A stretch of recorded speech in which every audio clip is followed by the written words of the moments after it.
Hello, I am the Dark Master, and welcome back to the history of Mississippi. This episode, we will be discussing the Miocene. Dun dun dun.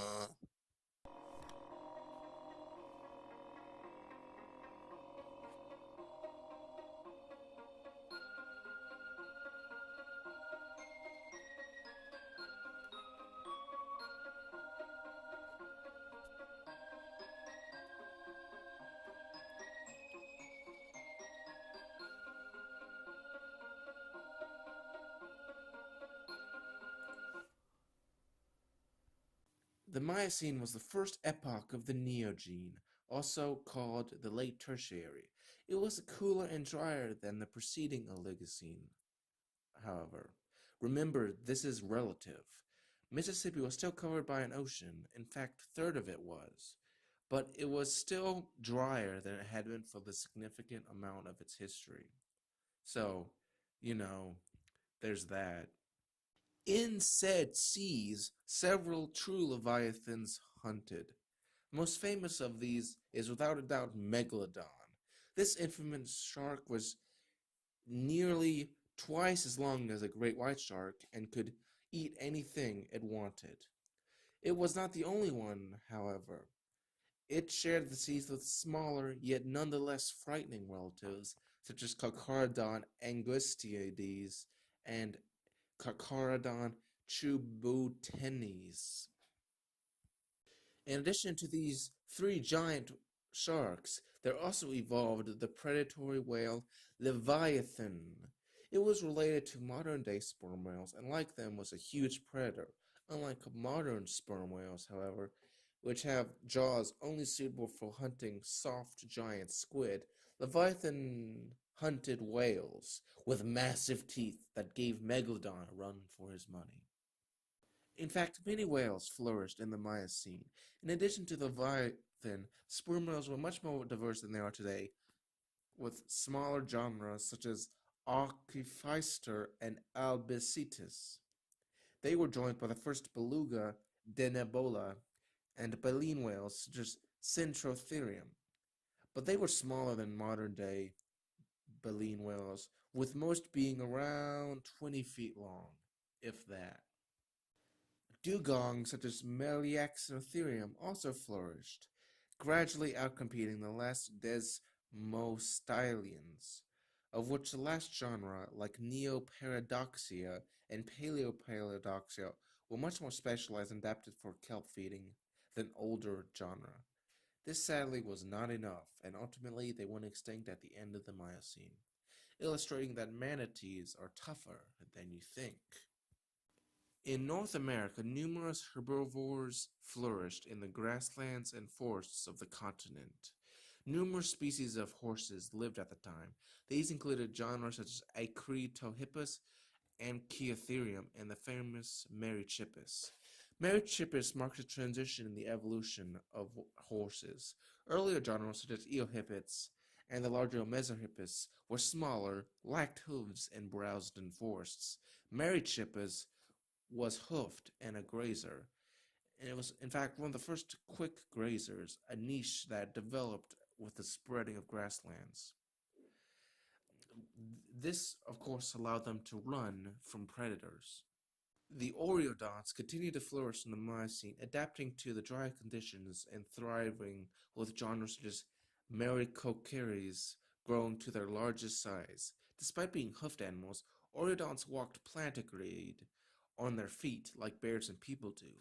Unlike their contemporaries, the horses and camels, they did not display adaptations to grasslands, such as lengthened legs, which may explain their extinction as the deep woods that they preferred slowly thinned out in the Miocene and Pliocene. Camels continued to evolve and diversify in North America, evolving larger forms with longer legs. New genre included forms that evolved to converge on giraffes like Agiocamelus, pygmy forms like Equioskeleta, and alpaca forms such as Procamelus.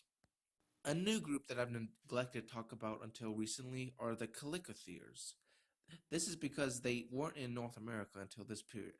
They resembled a cross between a gorilla and a horse.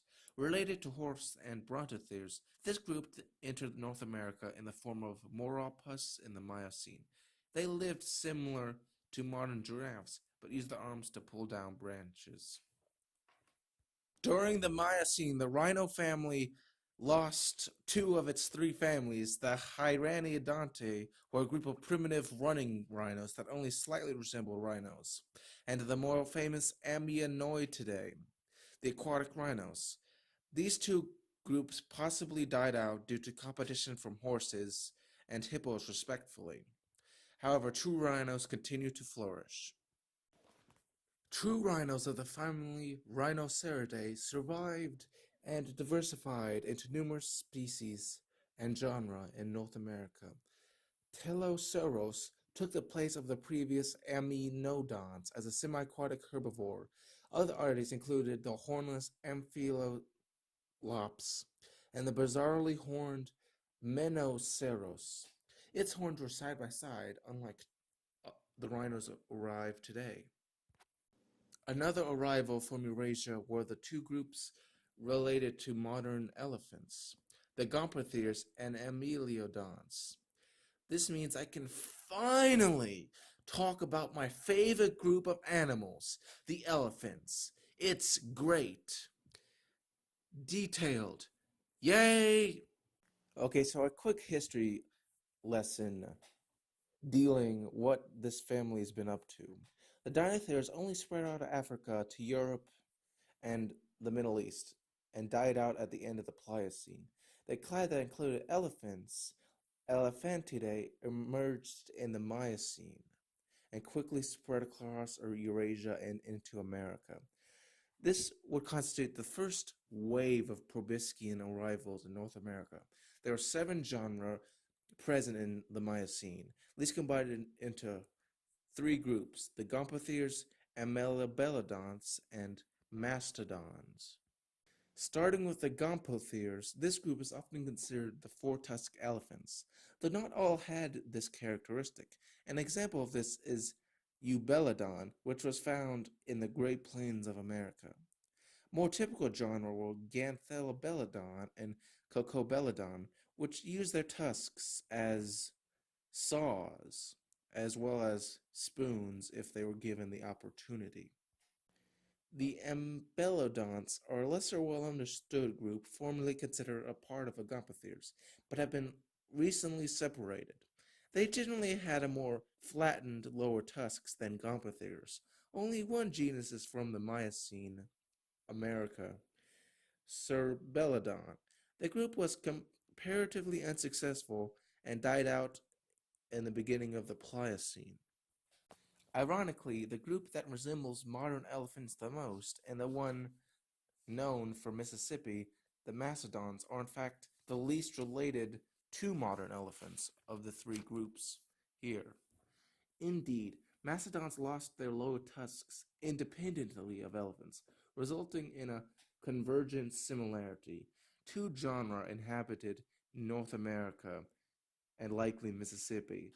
There was the famous Mastodon and the lesser well-known Zyglophodon, which had some of the longest tusks in the elephant history. The 7th genre stands alone in the family Onyxidae, the only genus from North America. Pediolophodon is, along with its family, little known. Artiodactyls flourished in the Miocene, with species like Subdomerix and the deer-like Cosorix. The extinct family Paleomericids, which evolved into true deer and musk deers, flourished at this time. One example of this group are Alectomerix and the somewhat larger Cranioceros. All of these herbivores, with the exception of the larger proboscideans, fed many species of predators. These included the bear dogs, like the massive Amphision, which were still doing well, and joined by the wholly native Borophogines, also called the bone-crushing dogs. These were not your regular dogs. They were an entirely different family, one which would bite your hand off if you fed them. Over the Miocene era, they evolved into larger and larger predators like Ailurodon and Borophagus and Epsion. They were huge and widely successful in the Miocene. In addition to bear dogs and dogs, new groups also came over from Asia. These included the dog bears. Unlike bear dogs, which were very basal to the group, these were more related to true bears than to dogs. These guys were digigrade, more like dogs, despite their relation to bears, and could run much faster than true bears. Speaking of bears, there were examples such as Ursavis, which resembled a modern raccoon, and the more familiar Endoarctus and Agriotherium, which probably resembled modern-day bears. In the rivers hunted Polemotherium, a very basal seal who looked much like a modern-day otter. Stranger still was a giant weasel, Megalictus, that could get as big as a black bear, and probably inhabited the niche that modern-day cats would have. One group of predators, however, was noticeably missing during the first half of the Miocene. These were the cats, and to a lesser extent, cat-like species. While nympherids, the false saber-toothed tigers, evolved and lived in Oligocene North America, they died out in the Miocene, having been reduced to a few relic populations in the forests of Europe, possibly due to climate change and the spreading of grasslands. This lack of cats most likely contributed to the diversification of caniform predators, including the Borophogines and Megalictus. This could also explain why once true cats and cat-like predators arrived, these groups quickly went extinct. I guess this proves that cats are better than dogs. First of these new feliforms were the Barbophilids. Like nympherids, they were not true cats, but were closely related to them than nympherids were. Think siblings instead of cousins, and unlike true cats or nympherids, Barbophilids were not very successful. Only one genus entered North America, Barbophilus, and the group as a whole died out in the Pliocene, only surviving in the Miocene. This group was intermediary between nympherids and true felids. Barbophilus, endemic to North America, ranged in size from leopard-sized species such as B. morrisi and that of a lion, B. freaky. These feet were semi-plantigrade, unlike nympherids, and hunted in packs, though they were not as intelligent as true cats, for even at the size of a lion, their brains are only about as big as, say, a bobcat. Relatively small, if you think about it. Speaking of true cats, the first felid Proailurus survived in the Miocene before transitioning into the genus Pseudoailurus, which entered North America at around 18.5 million years ago, the middle of the Miocene, which ended the cat gap and gave rise to true cats and the Mastodons, the true saber-toothed cats. They weren't tigers, contrary to popular depiction. An example of these would be Nimravides and Macreodus. Other forms of life in Mississippi would have been familiar, however. Rabbits such as Hiplogus and badgers such as Chamiotactus scurried along the forest floor similar to their modern-day equivalents. Opossums emerged in the early Miocene and still live today, though at this time they were still restricted to South America.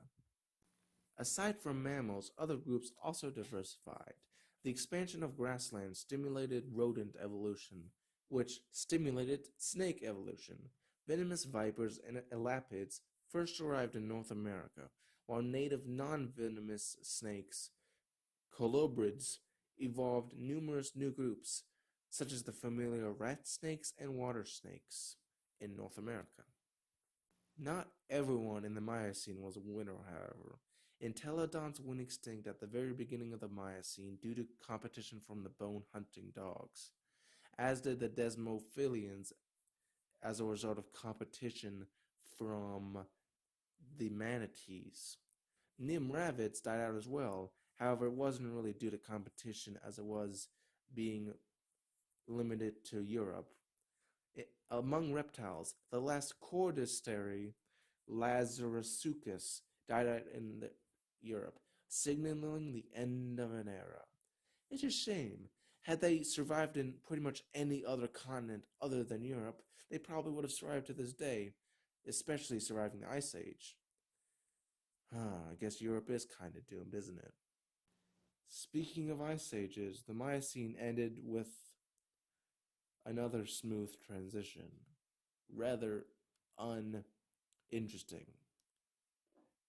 Into the cooler Pliocene. Anyway, join me next time where winter is coming.